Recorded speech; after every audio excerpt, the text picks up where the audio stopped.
let's talk about flowers and the human intellect.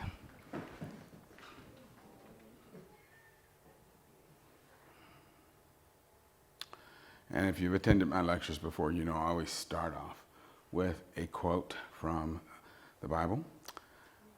And this is, Jesus said, "Consider the lilies of the field, how they grow. They toil not, neither do they spin. And yet I say unto you that even Solomon in all his glory was not arrayed like one of these." It's Matthew chapter 6, verse 28 and 29.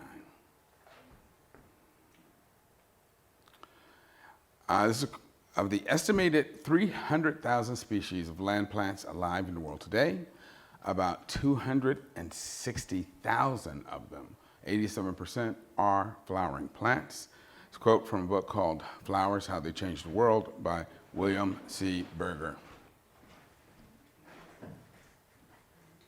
So, for our overview,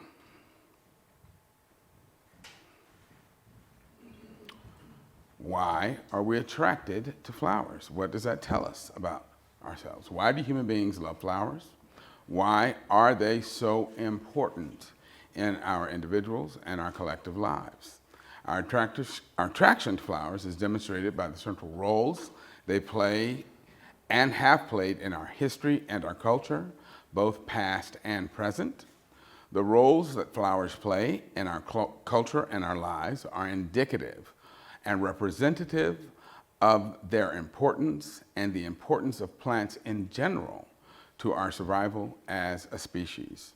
We will see that just as the attraction engendered by the physical beauty improved our species survival, finding flowers beautiful also improved our survival and helped shape our intellect accordingly.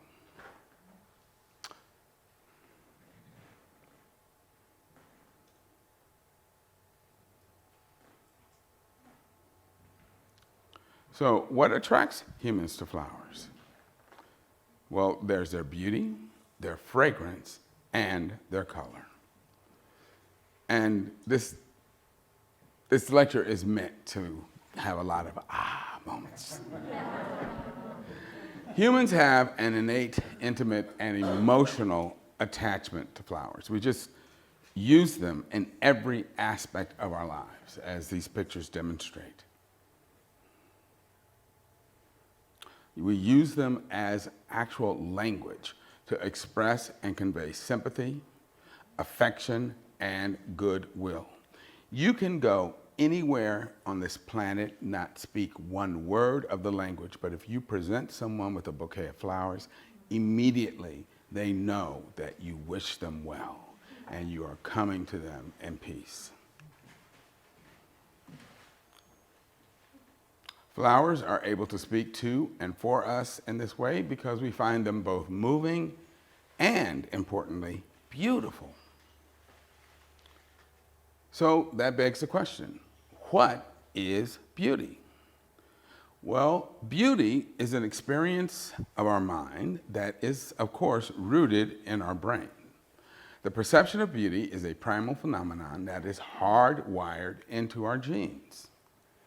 Beauty is special and important because it creates desire, which influences and compels our behavior. I mean, really think about that. When we find something beautiful, we want it. We seek after it. We want to chase after it, to spend time with it, to seek it out. And so it is a really powerful mental experience. Why does beauty exist? Beauty is an evolutionary imperative because beauty signals health and fitness. When you see beauty, that is telling you this is something that is going to help you survive. The pursuit of beauty confers survival advantages both for the individual and the species as a whole. Now, research has shown that physical beauty, those attributes we find beautiful in each other, correlate with both health and reproductive fitness. And again, these things are so obvious we don't often think about them, but they're very true. And you know that if you see someone who's fit and strong, and their body is very symmetrical, that is somebody that is very healthy. And if you're looking for a mate, it's somebody that's good to maybe start a family with. Whereas if somebody comes in and they're,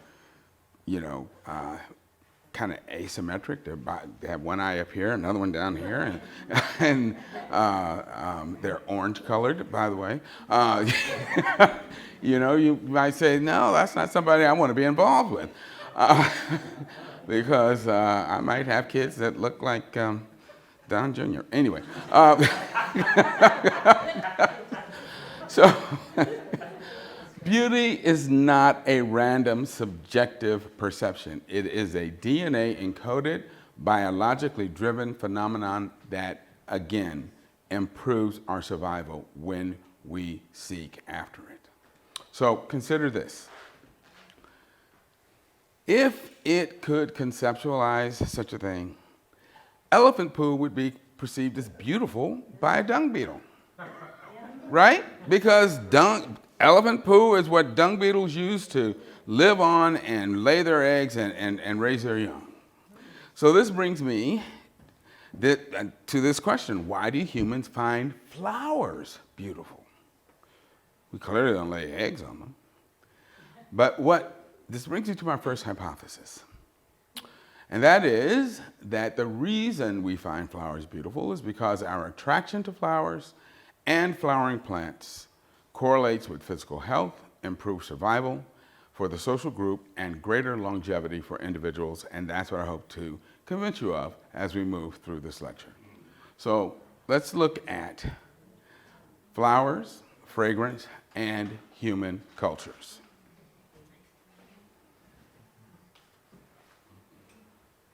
So just in terms of the roles flowers have played in Western history, in 17th century Holland, there was this tulip madness that took over, where the entire economy of Holland actually got built around the purchasing and trading in tulips.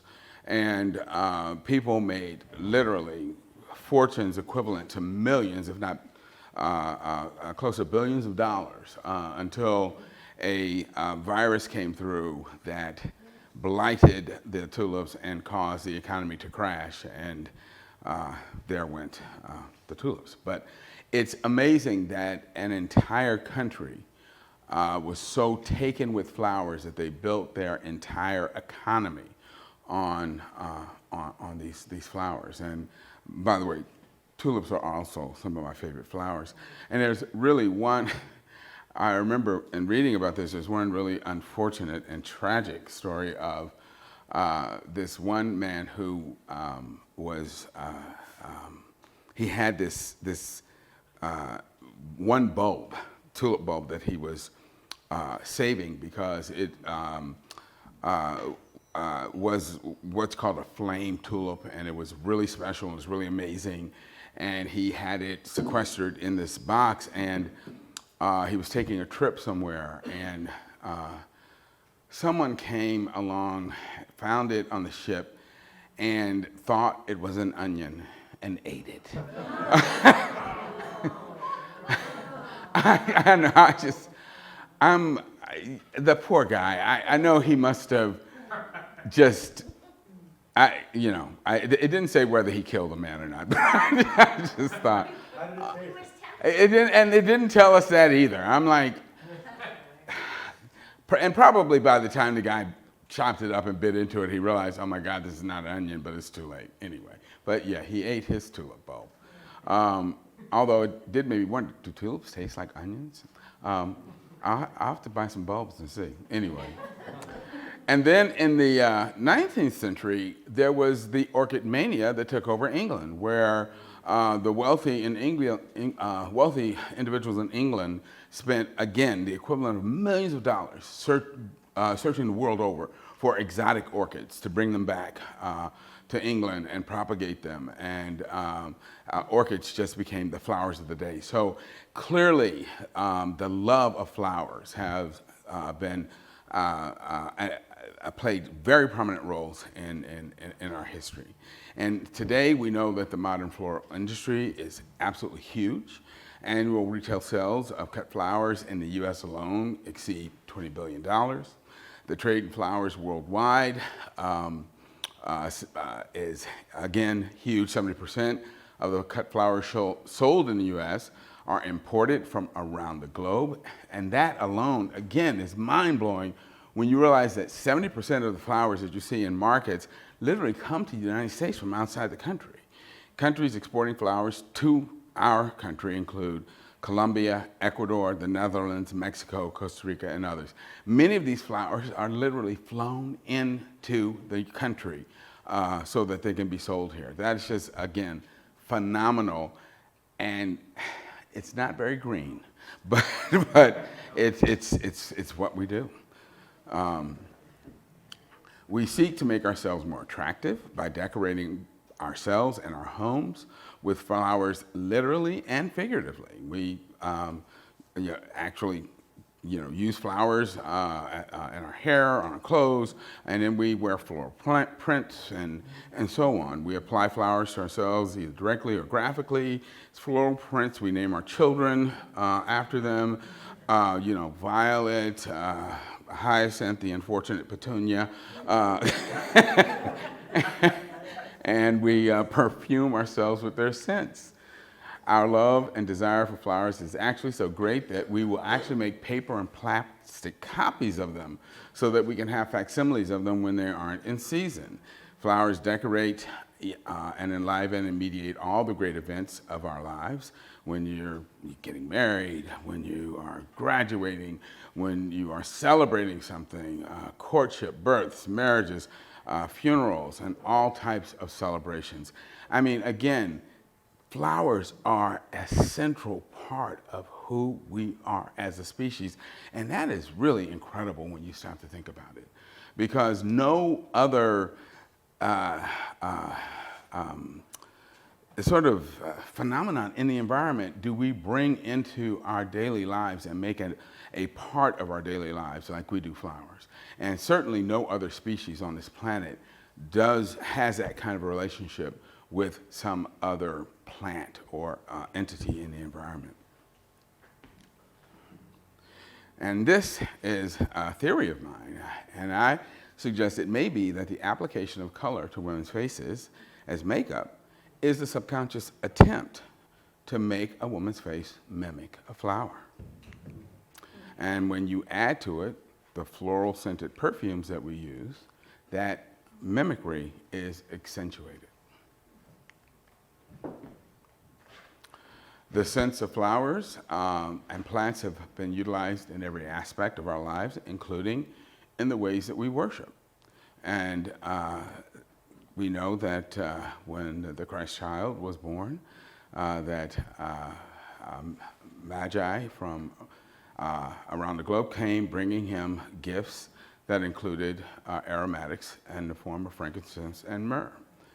Aromatics and incense have been used in religious ceremonies world over from ancient times, and they are felt to be able to facilitate and enhance communication with divine beings.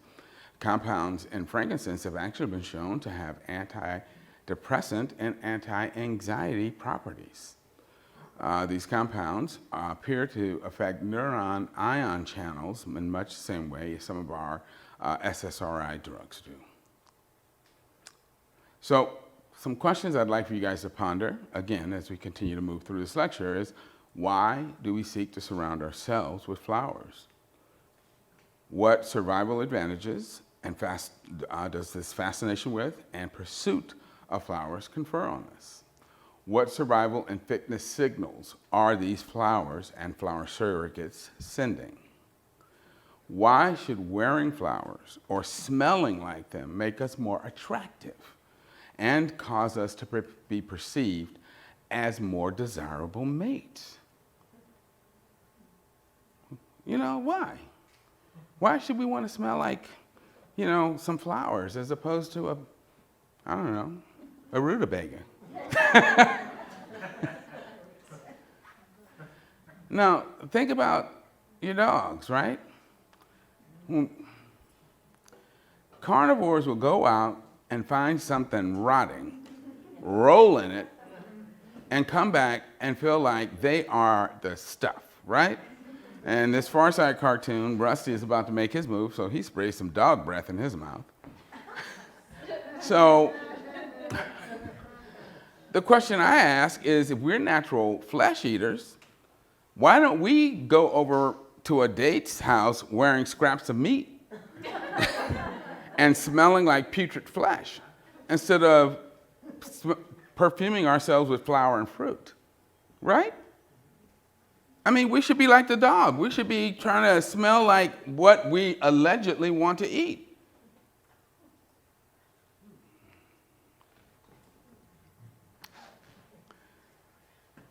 So, again, looking at flowers and their fragrances. This is from William Shakespeare. He said, "Here's the smell of blood still, and all the perfumes of Arabia will not sweeten this little hand." It's from Macbeth. The human love affair with plant scents is not new. We've likely always perfumed ourselves and our homes with the fragrances of flowers and plants. Ancient cultures, such as the Egyptians, Israelites, Greeks, Medes, and Persians, and Romans, all had well-developed perfume industries. And rose oil, frankincense, myrrh, and all sorts of other botanicals were highly prized and widely used and extensively traded throughout the ancient world. And the modern perfume and fragrance industry is huge. It's very big business with annual retail sales in excess of $5 billion, again, in the US alone. The scents of plants in the form of perfumes and colognes have very powerful effects on us. They can affect and change our mood and help stimulate and intensify sexual desire, and they really can. It is indicative of their importance in our history as a species that the fragrances of plants can and do have such profound effects on our behavior, mood, and motivations. And again, you know, a very potent cologne or powerful perfume can really get you in the mood. But check this out. A recent study, and this is a double-blind study, showed that women preferred the body scent of vegetarian and vegan men over those who ate meat. And they basically took a bunch of guys, had them wear t-shirts and take the t-shirts off, and then laid them out and had women come and sniff the t-shirts and pick out the ones that they found more attractive. And the women picked out the t-shirts from the guys who were plant-based. They said the guys that ate the meat stank.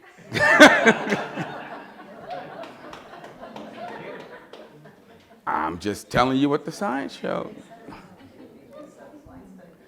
Consumers also spend hundreds of billions of dollars on scented cleaning and hygiene products. You ever think about that? The vast majority of the annual trade in fragrances and aromatics is actually not in perfumes and colognes. It's really for industrial uses to provide scents for an endless variety of consumer goods. In addition to our perfumes and colognes, we want our kitchens, lemony fresh, our bathrooms, pine scented, our laundry reminiscent of mountain meadows, and our homes smelling like spring flowers. Again, think about all this. And here's just some examples of all this stuff. Again, we want to surround ourselves with plants. Why do we love and need the scents of these plants so much? What is the point and purpose of this attraction? Well, it's telling us how important these plants are to helping us be healthy. So let's talk about flowers, fragrance, and human health.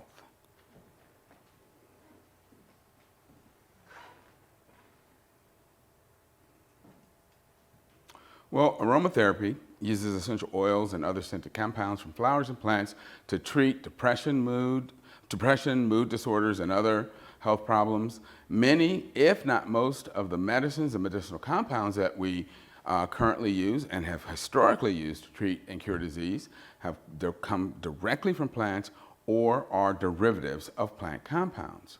Flowers are also used as components of a number of pharmaceutical and medicinal compounds. And here are just a few examples.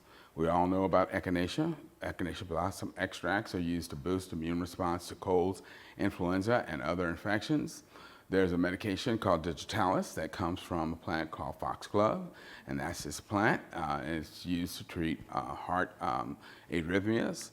And then there's vitamin C, which comes from, again, a number of different plants, including rose hips and other botanicals. And then there's compounds from the yew plant that are used to treat certain types of cancers. And they're just, I mean, the numbers of compounds that are found in plants that are used for medicinal purposes are literally not a lecture, but would be an entire course in college. That takes me directly to my next point, and that is about the phytochemicals that are found in foods. Flowers and plant components used in the perfume and fragrance industry include things that are called terpenes, monoterpenes, indoles, phenols, and citrus fruit notes, among other aromatics. Well, when these same compounds, these same types of compounds, are actually included in our diet and ingested, they have been shown to have powerful antioxidant, anti-cancer, and other protective effects that can prevent and cure disease and help combat the effects of aging and day-to-day stress.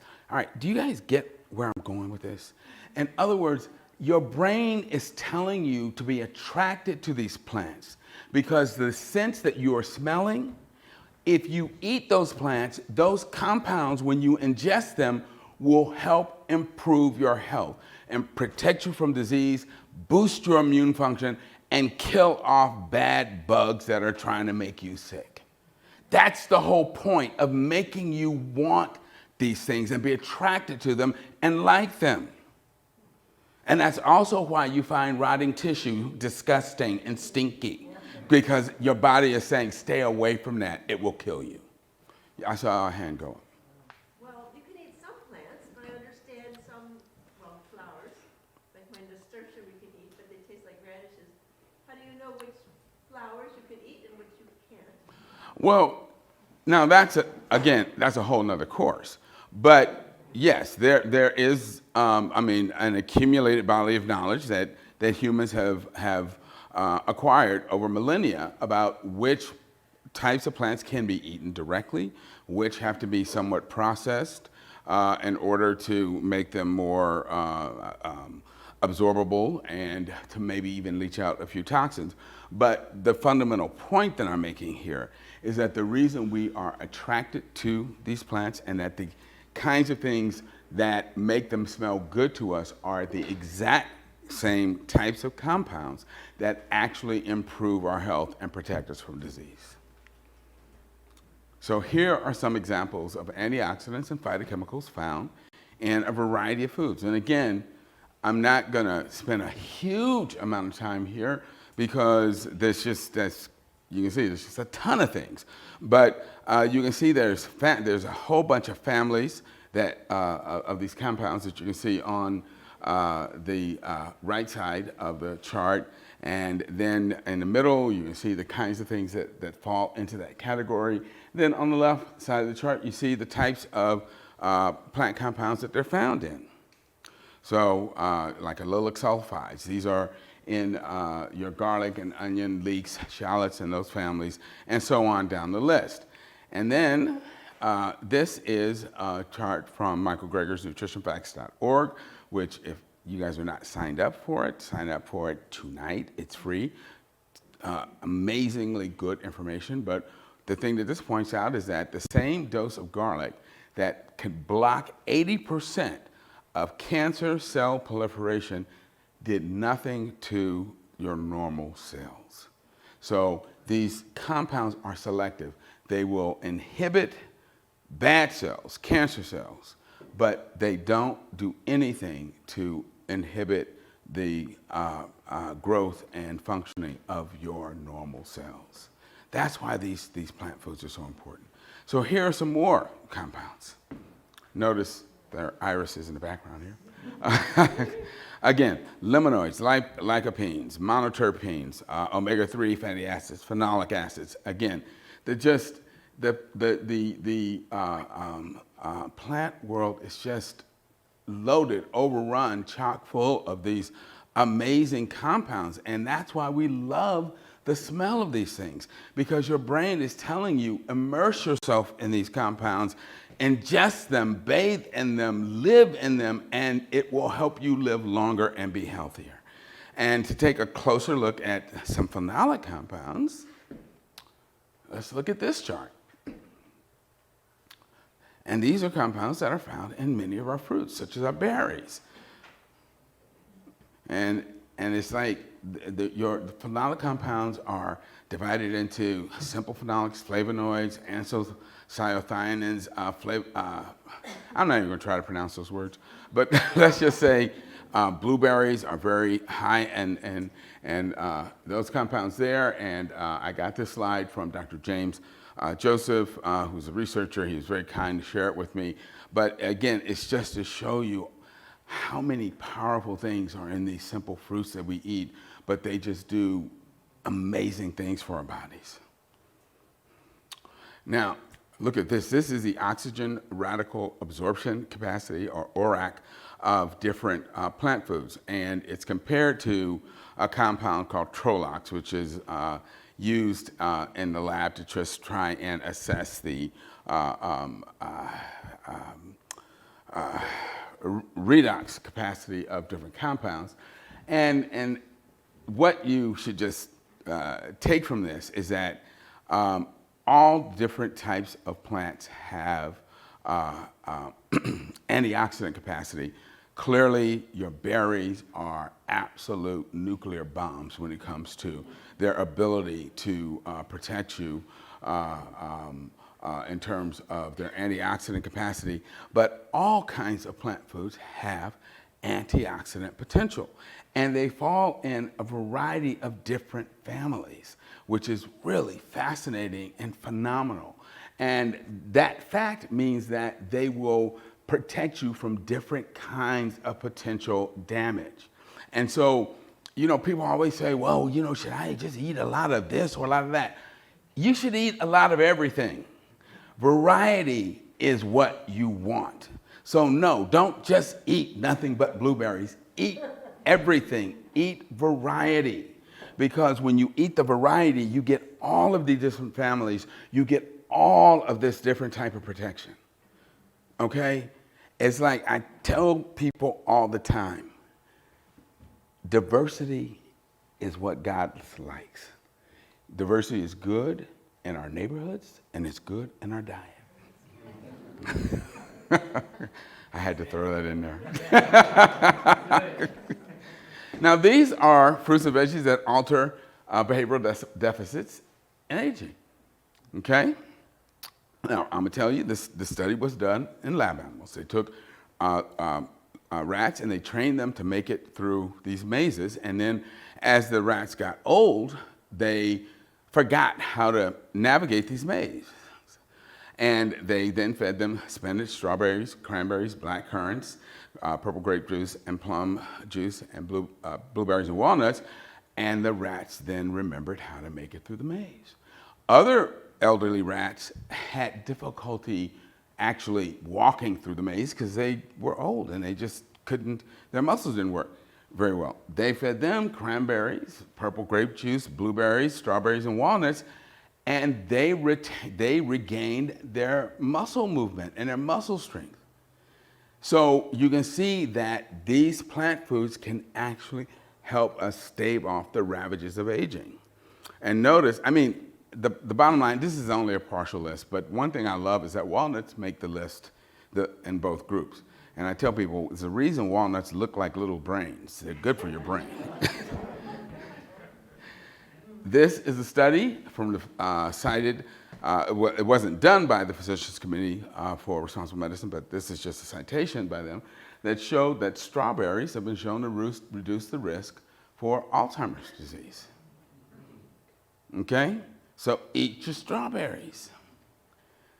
And then again, another citation from Dr. Riggers, nutritionfacts.org, special antioxidant pigments in berries and dark green leafy vegetables may make them the brain foods of the fruit and vegetable kingdoms, which is why you should be eating them every day if possible.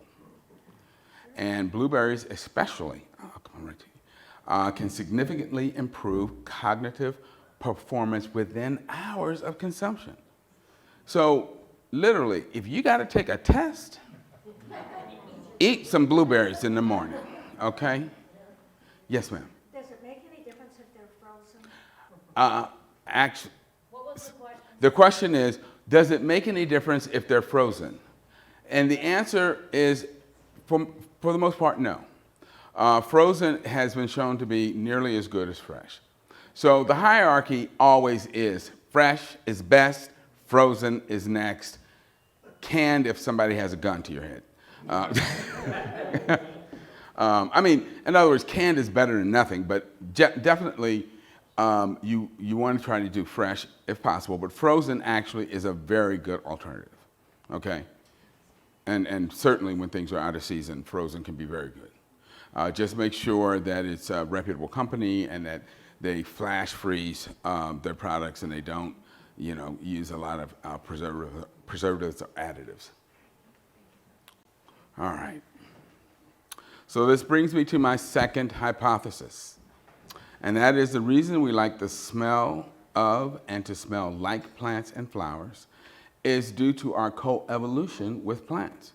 Our brains recognize in the sense of plants and flowers the presence of phytochemicals that promote and signal health, improve our fertility and longevity, and that confer protection from infectious and chronic diseases.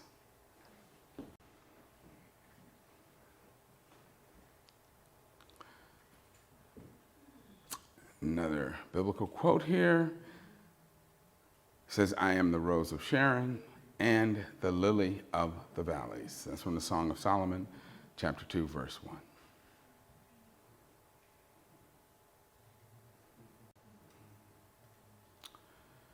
And this is another quote from the book on flowering plants. It says, without flowering plants, we humans and our grand civilizations simply wouldn't be here. Again, Flowers and How They Changed the World by William C. Berger.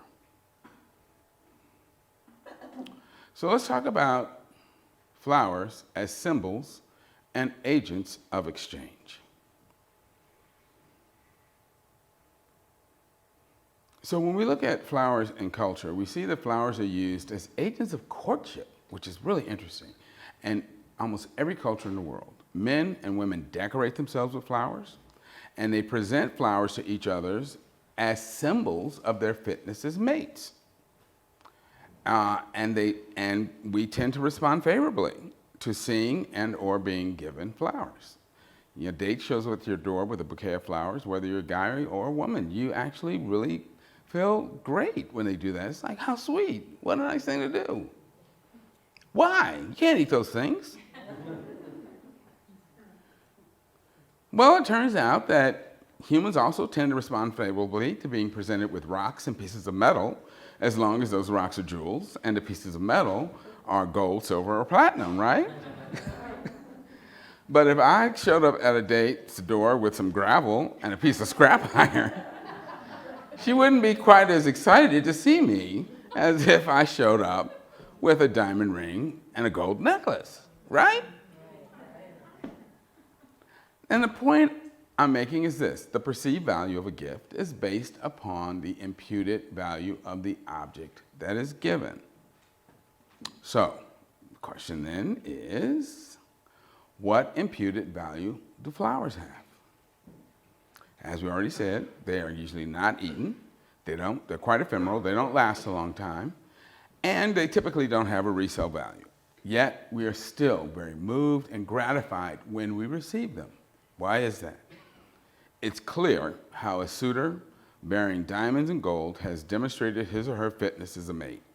But why do flowers make a person a potentially more desirable mate? What are the imputed fitness and survival advantages of flowers? Well, flowers are not endpoints. They are beginnings. They are harbingers of what is to come, like these peach blossoms. This brings me to my third hypothesis. The value of flowers is simply this. If you know where to find flowers in the environment, you know where to find food. And for a plant-based species, that's all that matters.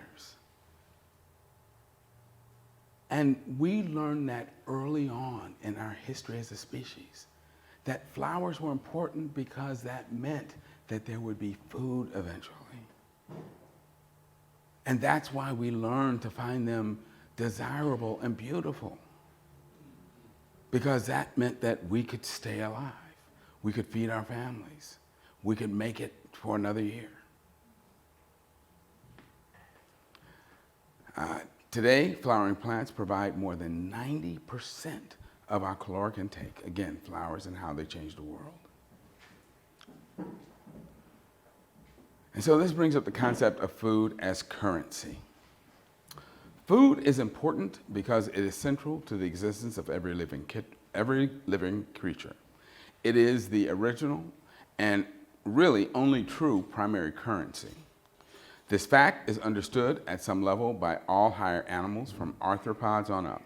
All the myriad forms of invented human currencies ultimately derive their value from food, however indirectly. If one could conceivably invent a form of currency that could not in some way be used to obtain food, it would ultimately have no value. This is because food equals life. For those of us living in the 21st century, America, it is perhaps difficult to understand and appreciate just the true importance and centrality of food to our survival. This is because for us, food is actually a given. We don't really feel food insecurity for the most part. It is ever present, accessible, and fairly easy to come by. But this phenomenon of readily available and reliable food resources is essentially new and unprecedented in human existence. For the vast majority of human history, food has been relatively scarce and subject to the caprice of nature. Thus, until relatively recently, the desire, need, and search for food had been the prime motivating force in human societies, even more so than searching for sex. Because you can't get busy if you are starving to death. Perhaps the importance of food to humans is best and most clearly demonstrated by the central roles it plays in our lives, families, cultures, cultural interactions, celebrations, social intercourse, and interpersonal discourse.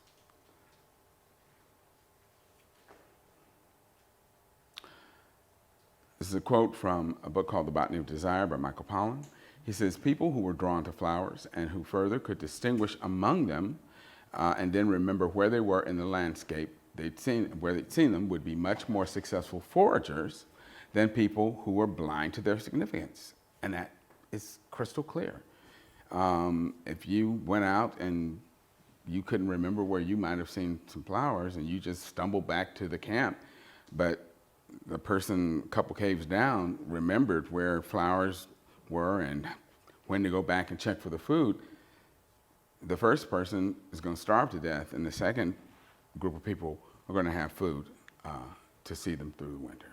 And again, this is The Botany of Desire by Michael Pollan.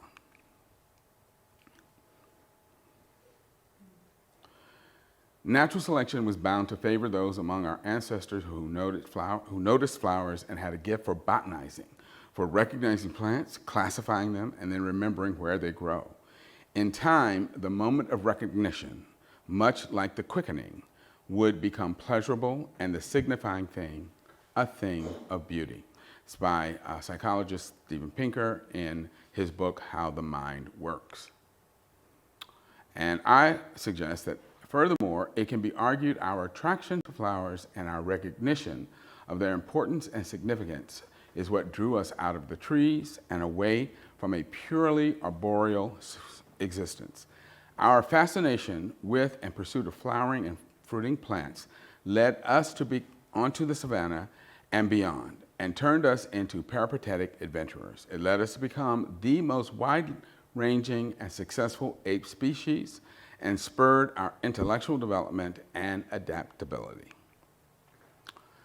So, let's raise some great expectations and tear down this silly hunting hypothesis. We wouldn't have been any more successful than this guy's going to be. So the argument that's often advanced about human beings and meat eating is that, oh, well, it was the meat eating that led to human brain development. But as you can see from this calendar, it doesn't take a lot of brain power to chase something and kill it, right? Just like the tyrannosaur, you kill something and you eat it. You kill something and you eat it. So the theory was cooperative hunting and meat eating spurred the development of human intelligence. My counter argument is this, that there are many species of predators. None of them are exceptionally bright. He says, I lift, you grab, Carl. Was that concept just a little too complex? Social predator species also show no tendency towards developing complex language abilities or above average intelligence. So I don't think it was the hunting that led to brain development. Doesn't take a lot of brain power to chase something and kill it. And if meat eating leads to big brains and intelligence, then why can't my neighbor's cat send me an email? And why is the dog still drinking from the toilet, okay? Just saying. And by the way, when the family's all gathered for fun, remember the dog.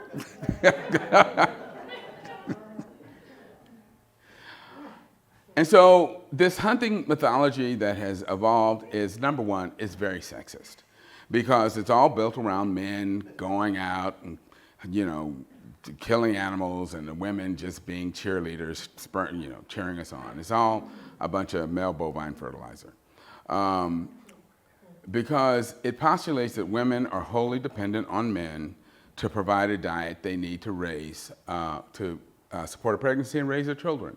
You don't find that situation anywhere in nature, nowhere. Every species, the female is always capable of procuring the food she needs to sustain a pregnancy and then raise her young, period, okay? And additionally, if hunting is what's responsible for human intelligence, why are women at least as intelligent as men and have similar sized brains? Some would argue that they're more intelligent than we are. And ultimately, the whole dynamic is very unidimensional. You chase something and you kill it. We're getting our butts kicked because for the most part, these animals are much stronger than us, they're much faster than us, and we're not very good at it. Starvation, injury, foodborne disease all lead to early death and depletion of the family. And that's probably why Neanderthals, who were thought to have existed on a primarily meat-based diet, ultimately went extinct. In any event, doesn't take a lot of brain power to chase something and kill it. Cartoon says, and now there go the Wilsons. Seems like everybody's evolving but us. There used to be separate and distinct species of humans from Homo sapiens. Those were Homo neanderthalensis. Modern humans are Homo sapiens sapiens. Neanderthals are extinct, and most authorities have concluded they didn't contribute any significant genetic material to the modern human gene pool. Neanderthals never numbered more than about 10,000 individuals and are believed to have never developed writing, music, or sophisticated language or technology. It says Neanderthals can't make fire, can't make spear. Yeah. Neanderthals are believed to have eaten a primarily meat-based diet, and since plant-derived phytochemicals and antioxidants improve and potentiate fertility, a lack of these nutrients may help explain why they weren't very numerous. Obviously, their lifestyle did not equate with evolutionary success or species survival. Hunting would have exposed Neanderthals to all of the dangers, vagaries, and vicissitudes of a predatory lifestyle, including an early death. And just like Zog here, he couldn't get it right. Anatomical deformities found in the bones of Neanderthals suggests that they had multiple nutritional deficiencies and periods of food scarcity were common findings in their fossils, and this is evidence of frequent fractures and joint disease. Also, because dietary antioxidants and phytochemicals augment and preserve mental functioning, their absence suggests that Neanderthals probably were not very bright. And that's why he has to write on the board, "I will not act primitive in class." Clearly, building one's culture and economy around such a non-sustainable form of food gathering as hunting is a recipe for injury, starvation, and ultimately extinction. So, as the psychic says, I see your little petrified skull labeled and resting on a shelf somewhere.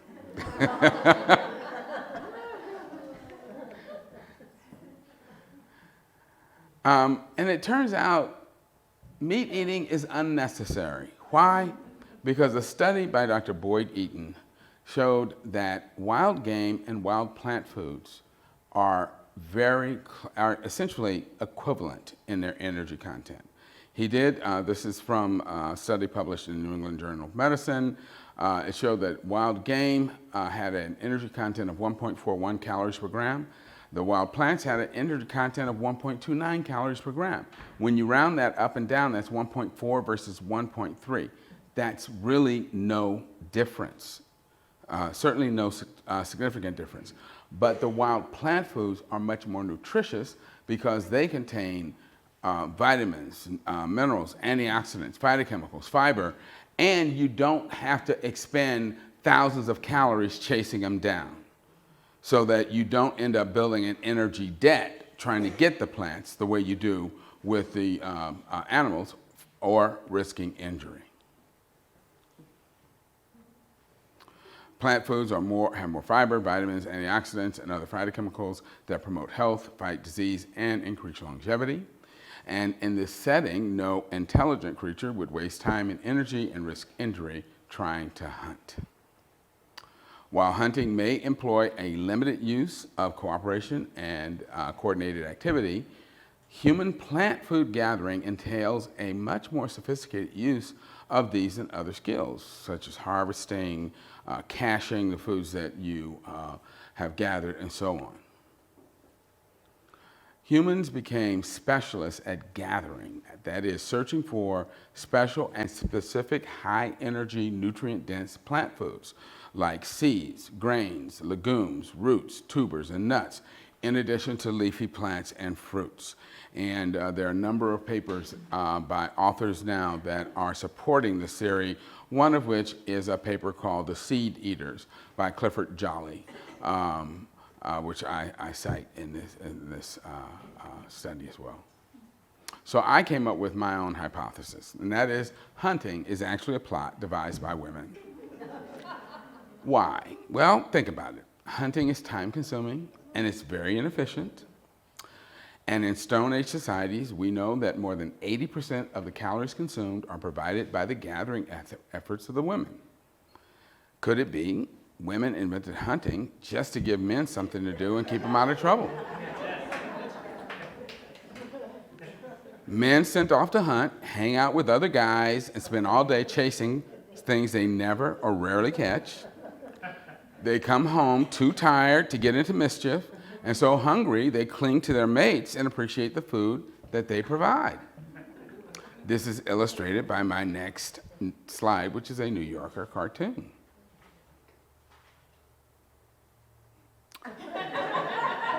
She says it could be worse. He could be out chasing you know what. Just saying. All right, so this brings me to my last hypothesis, hypothesis number 4. And this is where we look at the influence of plants on the development of human intelligence, how flowers and plants influence the development of human intelligence.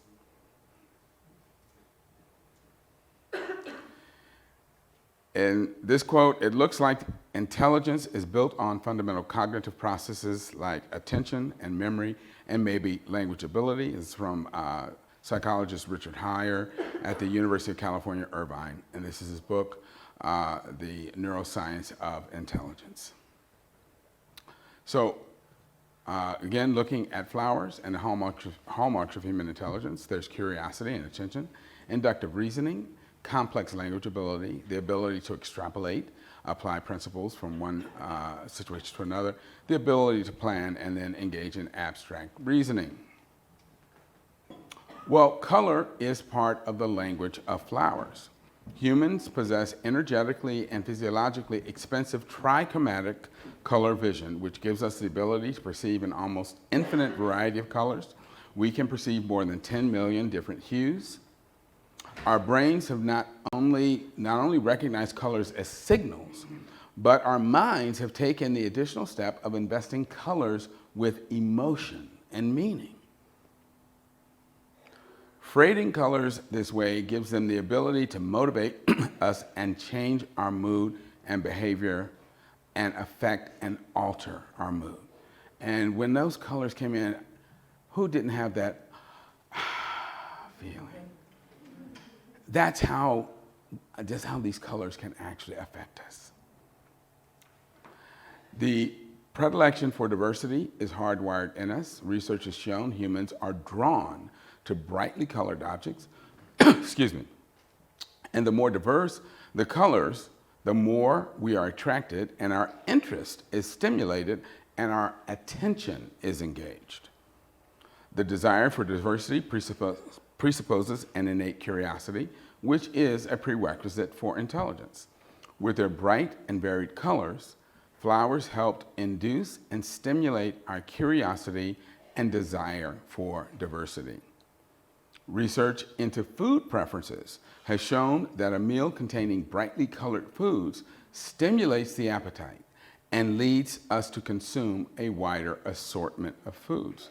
And let me just take a moment here to say that is why so much research and money has been invested in coming up with artificial food colors.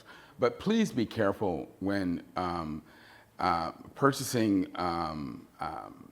pre-prepared foods, particularly children's foods, because many of the artificial food colors that have been developed come from petroleum dyes. And the use of these petroleum-based food colors has been shown to actually cause brain dysfunction in children and in other people who are susceptible. You know, it's really kind of a perverse thing that, yes, our brains want bright colors, and then we come and give them something perverse and artificial made from fuel oil. It's disgusting. It's much better to use the real thing, the natural products, and not these artificial dyes. And the health benefits are, research has shown that brightly colored plant foods contain antioxidants and phytochemicals that protect against disease, improve our fertility, and increase our longevity. So our attraction to brightly colored plant foods and the fragrances of plants act as a kind of nutrition insurance or health insurance that ensure that when we consume these brightly colored plant foods and we are consuming a bright array of disease-fighting and health-promoting and health-protective plant compounds. I mean, that's the whole point of this. Our brains are really trying to help us take care of ourselves if we would only listen. There are important nutrients distributed throughout the plant kingdom that industrialized, urbanized humans may not have easy access to because of the way that we have artificially restricted our diets and food choices through urbanization, agriculture, and animal-based eating patterns. And then again, we come and we try to use these artificial food dyes to put back some of the seeming variety in these bland diets that we've created, but we need to get back to our roots, and that is food that looks like that.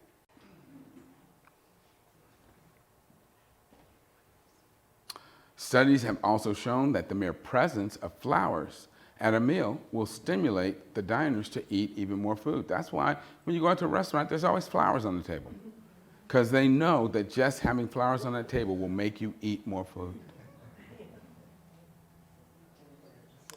Our curiosity and desire for diversity led us to investigate and exploit a wider range of plant foods more than any other animal. This ability and flexibility equipped us to develop diverse and adaptable cultures that have enabled us to explore and colonize all parts of the globe, with the exception of Antarctica. And this is just showing you how humans migrated out of Africa, around the world, to all the other continents, and back down into Africa.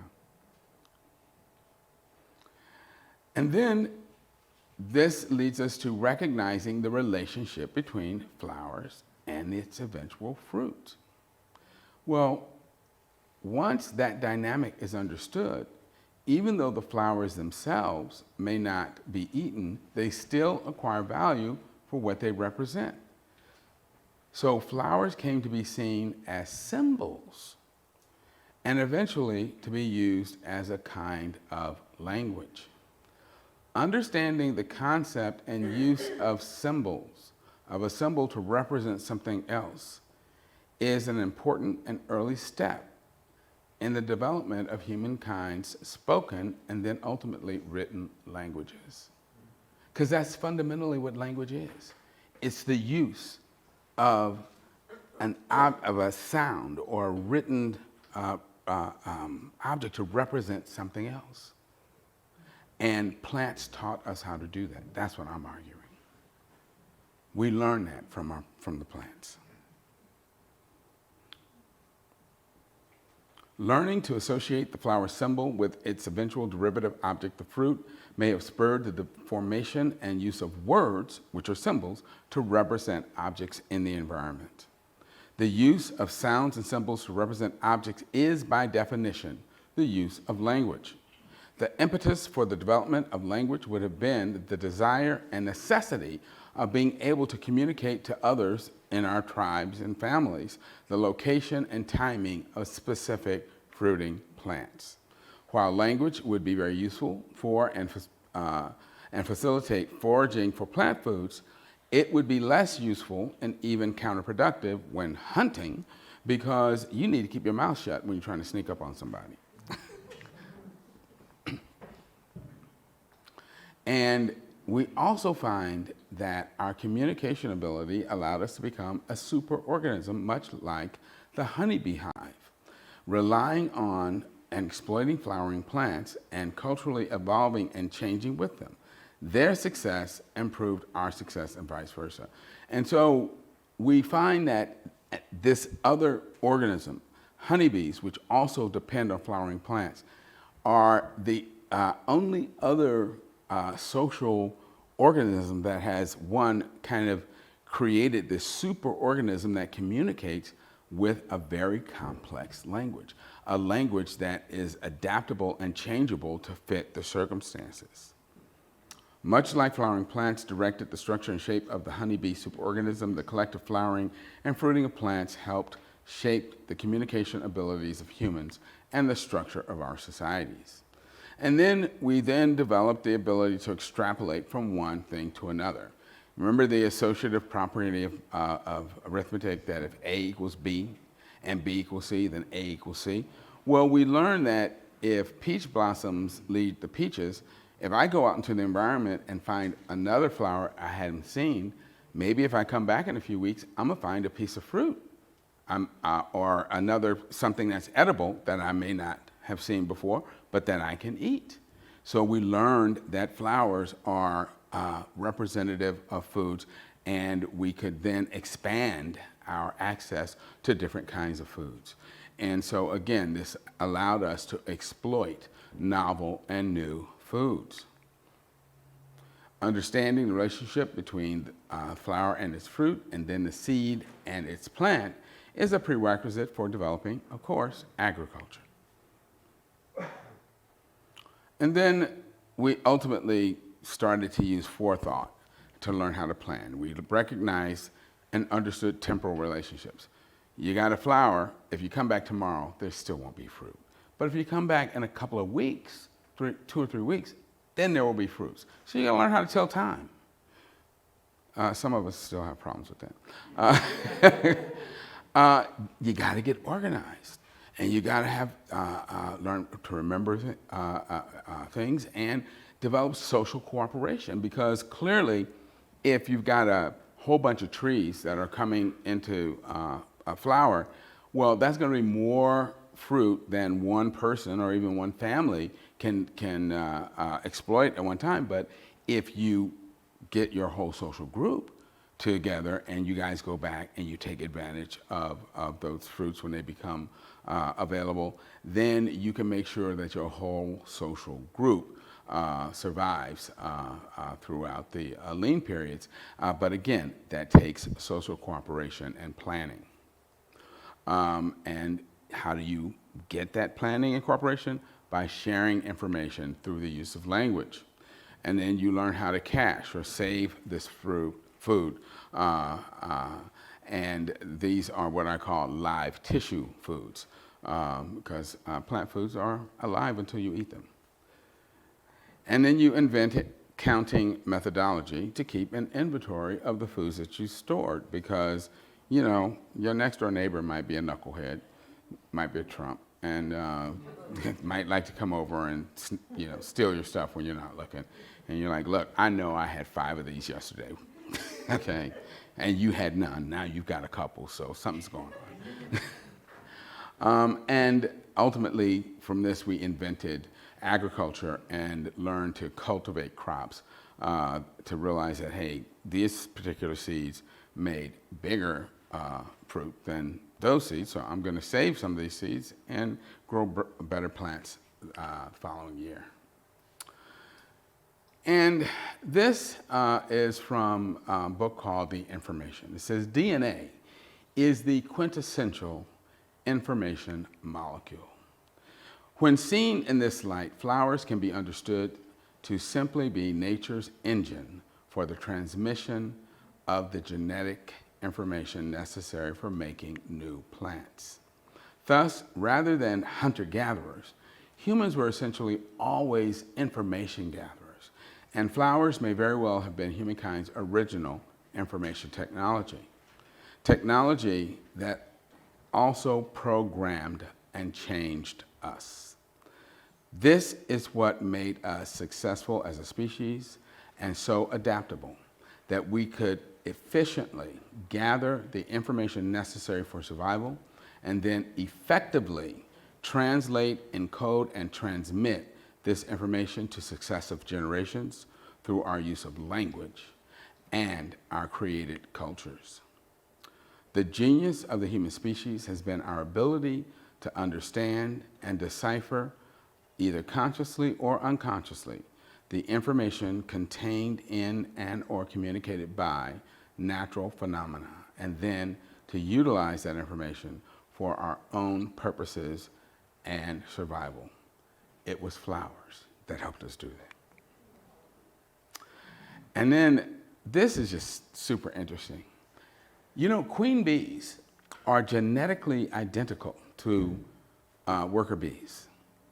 But what makes queen bees different from the workers is what they're fed. And the point is simply that this is how powerful food is. That by eating the right or different foods, you can actually turn on genes that will actually change our bodies. And again, the food that we eat is information. Food is not just calories, it's information. It talks to our DNA and tells it what to do. The most powerful tool to change your health, environment, and entire world is your fork. It's Dr. Mark Hyman. So, in closing, why does green calm us? Why do we look at flowers or an expanse of lush, verdant foliage and pronounce them beautiful with the warm, contented thrill of someone who feels safe and at home? Perhaps it is because our minds know what our creative cultures have forgotten, that we are creatures of the plants. Our genetic history is entwined with theirs. They beckon us with their siren song of color and fragrance. It is a song made irrepressible and irresistible by our genes, which resonate to its refrain. It's as though our genes recognize in the various colors and myriad scents offerings of support, sustenance, and safekeeping. Thank you.